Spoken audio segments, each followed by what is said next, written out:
In 1979, a massive revolution in Iran brought about the Ayatollah Khomeini to power.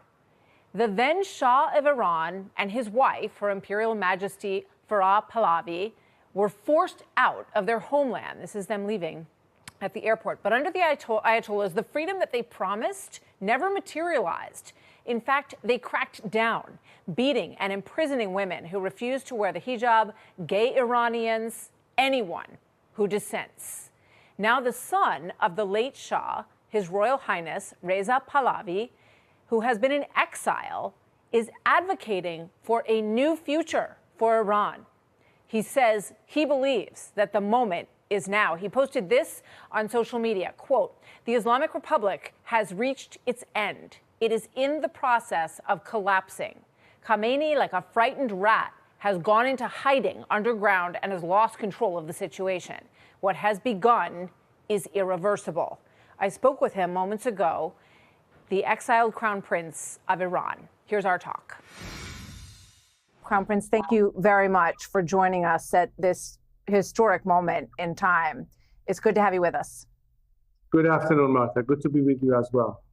Tell me, first of all, Crown Prince, what is your understanding of what is actually the situation on the ground right now in Iran? The latest report that we have had, Martha, is that the control apparatus of the regime is almost collapsing. And we see more and more of that reports that are coming to us from personnel within the military or intelligence that says so, that it's really falling apart much faster than it was, let's say, last week. The problem, however, is that the regime has cut off the nation from any communication. Internet and even landlines are down. Families that are trying to figure out what's happening to their loved ones cannot communicate. And I hope that we can overcome this problem very soon, so the nation is not detached or unable to communicate, which, as you know, is crucial for anything that needs to be done. The regime is so desperate that it's now taking this initiative to impede on the process. But I know we will overcome this. It's a big challenge. And my compatriots are extremely resilient. Many of them have stood, in Tehran, besides those who have left the capital city.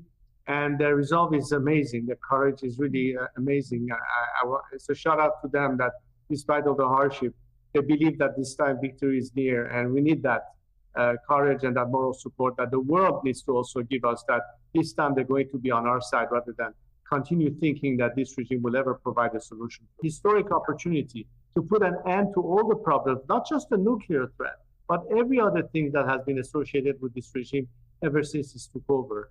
And I think my compatriots have proven that despite the threats, despite the repression, despite being executed, besides being tortured, besides being shot in the eye, they're still in the streets, standing firm, and hopefully at some point the world will say, now it's time for us to step in and allow for this process to take its natural course, help the Iranian people overcome this regime, because everybody, as a result, will benefit. Not just my compatriots, of course, but I think many people around the world will understand how different a different Iran could be for all of us. We know that President Trump is currently considering the use of a bunker buster bomb on the Fordo facility in Iran, which is believed to have a nuclear facility buried deep into the ground. What would you say to President Trump as he considers that option? One of the concerns that often is associated with hitting nuclear facilities is the risk of radiation. That could be something very important to contemplate. I hope it doesn't get to this point. I think there's enough damage done to the regime without having to take it to the next level. But if the objective finally is for this regime to completely collapse, the better element, much stronger than a bomb and much more effective, are the people themselves.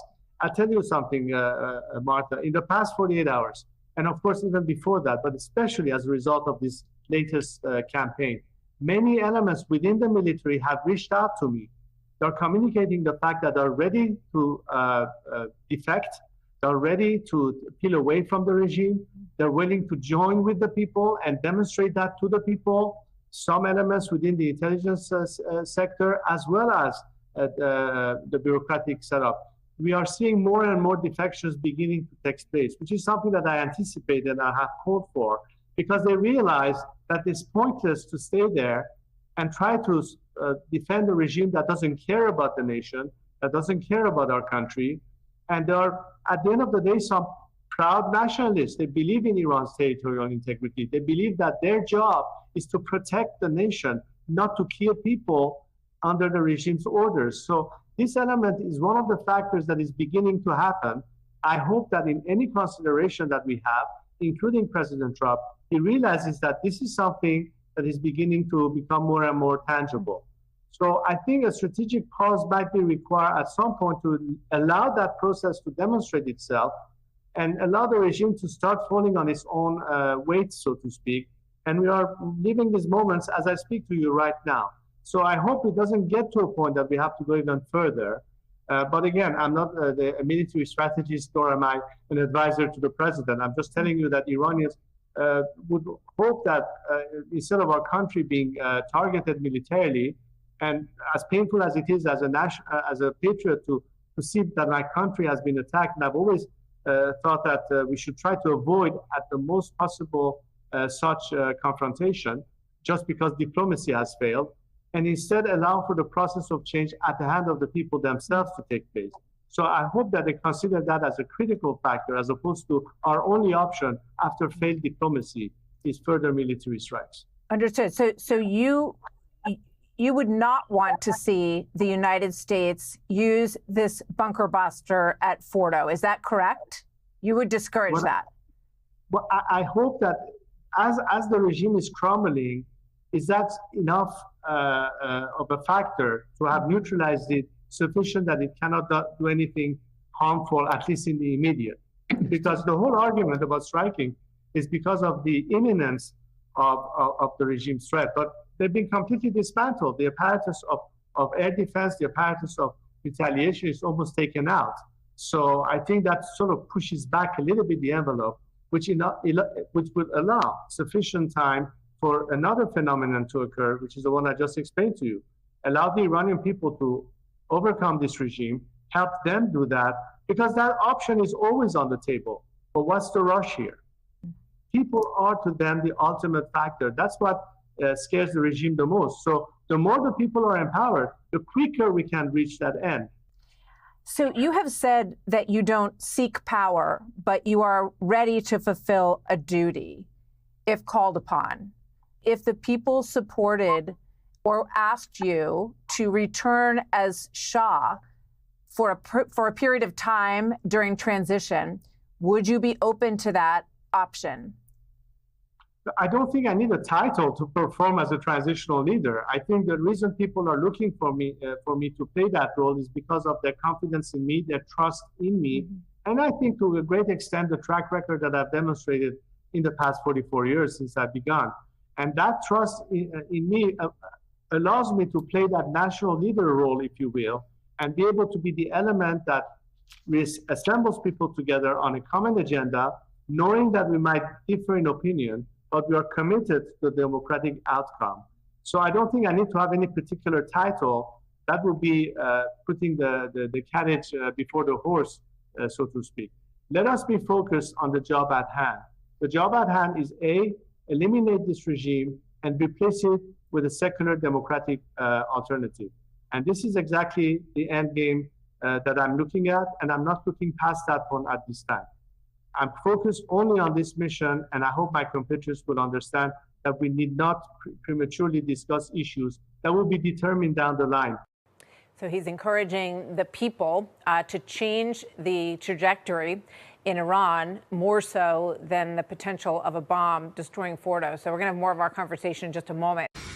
All right, here's part two of my conversation with the exiled Crown Prince of Iran, son of the late Shah, who left the country during the Islamic Revolution of 1979. His Royal Highness Reza Pahlavi says that this moment is a historic opportunity for his people, the people of Iran, and he has offered to lead his homeland's transition. You've spoken of a 100-day plan to do this transition? Because there's a lot of concern, obviously, around the world about what that vacuum would look like if there is regime change in Iran. Have you spoken to President Trump about this? I have been messaging many leaders around the world, including the American administration, as to what we propose, among other things, of how to deal with that. Naturally, and relevant to your previous questions, the less infrastructure damage there is to Iran, it will be making our job easier after regime collapse to start picking up the pieces. And so therefore, I think the most important thing would be that the interim government is capable to have access to the necessary funds to maintain the operation of governance during that time, so we can prepare the grounds for the democratic parliamentary process to take place. How many sanctions could be lifted as a result, and many elements related to that. So regardless of our plan domestically and what I'm offering the nation, I think at some point it's important for world government to understand that there are many ways to expedite and facilitate that process, so the interim government would have less issues to tackle, knowing that they are not as curtailed by means of having enough funding to get the job done. And infrastructurally, the country is not completely depleted, so we literally have to get everything the ground up from scratch. That's a critical aspect as well. I'm curious what you think about the inaction on the part of the former Iranian proxies, to the extent that they still exist, and also from Russia and China. Well, I think you should imagine, Marta, that in a sense of realpolitik, certainly the Chinese or the Russians know that in terms of the long-term prospects and what will be more important in terms of relationship with a country like Iran, especially when they know, they are fully aware of the fact that this regime is extremely unpopular, but that the more they demonstrate that they understand what the Iranian people expect the world, and we're not looking only at the West, mind you. Of course, we would like to have good relationship with China or with Russia down the line, but which Iran are we talking about? Not an Iran that has a regime that out of weakness has given away so many of our national interests to other countries in a very unfair, tilted way. Iranians have been protesting, and we've seen many demonstrations chanting slogans against Russia or China, not because we necessarily dislike them, but because the way this regime has conducted itself is literally giving our country away. And that is something that Iranians are too proud to let go of our national interests. As long as our sovereignty and our national interest is preserved, we would like to cooperate and work with anybody who's willing to work with us down the line. This is something that Moscow and Beijing understand in the long run. And they're beginning to see the faltering of the regime. So perhaps if they're not as aggressive as they were before, standing behind this regime, that's a good indication that even they have lost faith about this regime's survival. Fascinating. Thank you very much, Crown Prince. Good to speak with you.